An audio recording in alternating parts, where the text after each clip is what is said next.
Did you know that there is a way for you to start your everyday motivated?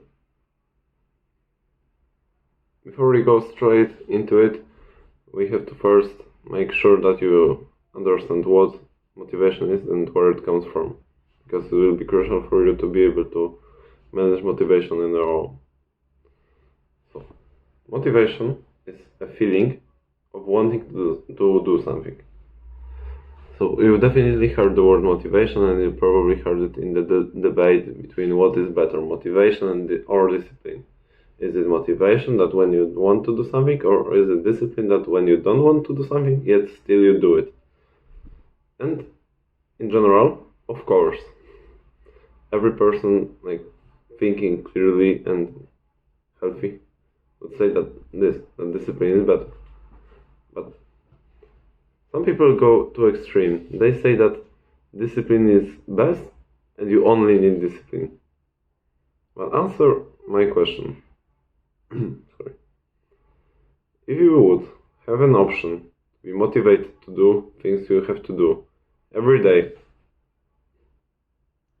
would you go for it? Of course you would. It's just easier when you get motivated. It's just easier when you don't have to depend on your discipline all your whole time. So, when those people say that you don't need motivation, they don't really know what they're talking about. Of course, discipline is more important. Of course, discipline is more dependable.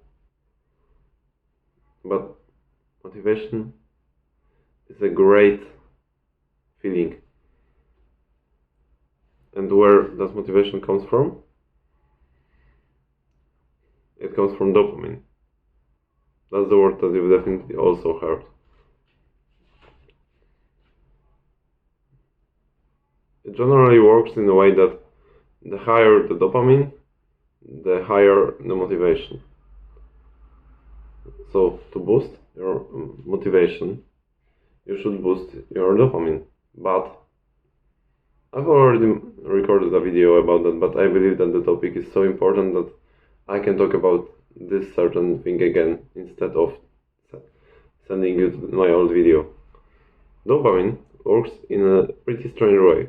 That is something that was proven by scientists and shown in Dr. Huberman's podcast, who is a neuroscientist and Harvard University professor. So, pretty trusted person, and that kind of scientist we can trust, I believe.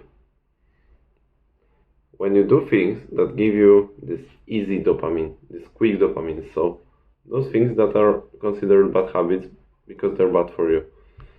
Watching porn, playing video games, eating junk food, doing drugs, anything that gives you this instant boom of pleasure. So this is your level of dopamine, and it rises when you indulge in a bad habit. You feel great while eating this ice cream, but it has to go down, and when it goes down, it goes lower than your baseline was, and your baseline lowers as well. So anytime you do something bad, something which gives you instant pleasure, your baseline drops a little bit, then a little bit, again and again and again and again and again and again and again and again and again, 1,000 times, and you get depressed. That's how it works. And we would be doomed if there wasn't a reversed way to do that. You can do things that feel bad at the beginning, So you go on your baseline and you do something that lowers your dopamine. And it has to go back. So it goes back and rises more. And your baseline level also goes higher. Do you already see what the solution will be? There are certain things that lower your dopamine in the very moment because they are hard. They are not comfortable. And in the past we would be doing those things, but right now we have such a weak society that everyone will seek comfort like slaves of comfort. And our world is made in a way that comfort is too easily accessible, I believe. As I said, you can have porn, video games, junk food, drugs, everything like within, maybe not drugs, but out of those three, you can have those things 10 minutes from thinking about them. Even faster, I believe.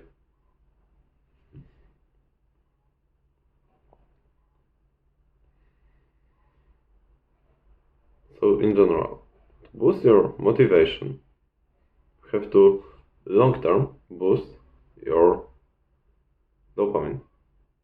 Long-term means not in a while, because short-term in this manner is something that lasts for 1 minute after taking action.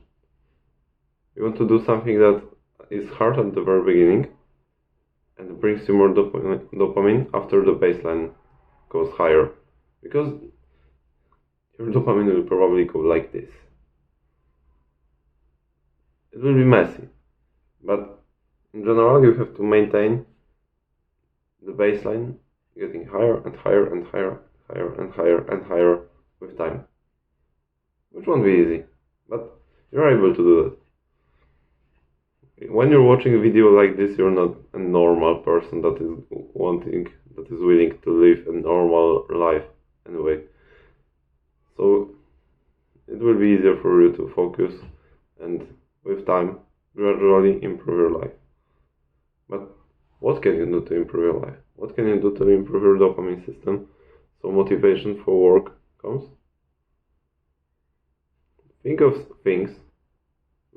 First, I want you to think about things that you would do, that you were doing, for example, that you've done at least one time, or heard about other people doing, that were hard but beneficial. You've probably thought about the gym. Lifting weights a couple times in a week isn't easy, isn't pleasurable, because it is painful. Your muscle, when you work on it, it hurts. It's not pleasurable in the moment. And that is what we want. When you go to the gym and you work on your bicep, you do bicep curls, your bicep hurts. So your dopamine in the very moment drops a little bit. But with time, it rises. After a couple of minutes, it rises. And the baseline level also rises. So your motivation rises, so you are more motivated, a bit more motivated for the next workout. And again, and again, and again, and again. That is why it's so important to maintain going to the gym for a long period of time. Of course, it is also important for the outcome, because you want to build muscle within 3 months. You need a couple of years to build a good amount of muscle and build good strength. But also you need to maintain this habit because of the compounding effect of motivation. Not especially the gym. It doesn't have to be the gym. It can be any kind of fitness. Running also isn't very pleasurable. You get tired as hell after having run 5 kilometers, 10 kilometers. If you're more advanced, running a half of a marathon or even more, you are tired as fuck. And throughout the whole run, it hurts, your leg hurts, you're tired, you are out of breath. So it's not a pleasurable experience, of course. But as I've said, when the dopamine goes down, it will rise. So anytime you do something hard, it will rise. So your motivation will rise. One practice I want also to advise you doing, that is great for that, are cold showers. When I've started cold showers, after having listened to Andrew Huberman podcast about fat burning, then he said that cold shower, because yes, cold shower burns fat, and if you do it properly, so to do it properly, you shouldn't be doing it too often. You should be doing it from 1 to 3 times a week and in a certain way, in a like taking breaks after a couple of seconds. There was a certain framework for that. If you are interested in especially using fat, go and research on that, because that is probably helpful. But I've implemented it. I was doing 2 cold showers a week until once I realized something more important. I can do something. I can get something more important out of those cold showers, and it wasn't about my body, but about my brain. I could train myself at first. I could improve my dopamine at second. I could train myself. When you do something hard every day, of course, you will train your discipline, and you will be more likely to get discipline in the future life also. So, as we've talked about those hard things, they also train your discipline. But today we're talking about dopamine and motivation. So now I do a cold shower every day. Since last week I do those cold showers in the morning. And I have to say that it's like taking a special potion in a video game. That when you drink a kind of potion that gives you regeneration for the next 10 minutes, cold shower is like taking a special potion for motivation for the couple of hours, about 4 hours I'd say. Because it boosts up your dopamine for that time. You will literally be more motivated to do hard things, starting with short but hard thing before. And short but hard thing before, cold shower is for me perfect example. Also, when you implement it in a morning routine, it has more benefits, because for me one of the major ones is that it wakes you up instantly. You may be a bit of sleep. Of course, when you had a good sleep, you shouldn't be, but you will always be a bit of a sleepy after waking up. You go into a cold shower and it's gone. You are alive fully. So, if I can give you one advice about in this video, start doing cold showers and start doing them in the morning. If you want to research on this topic even more, Hamza Ahmed has made a new video about cold exposure, and he also talked about cold showers and things like those in a bit of a different way, but more explaining about how to start. And I believe that this source is good enough for me to tell you to watch this.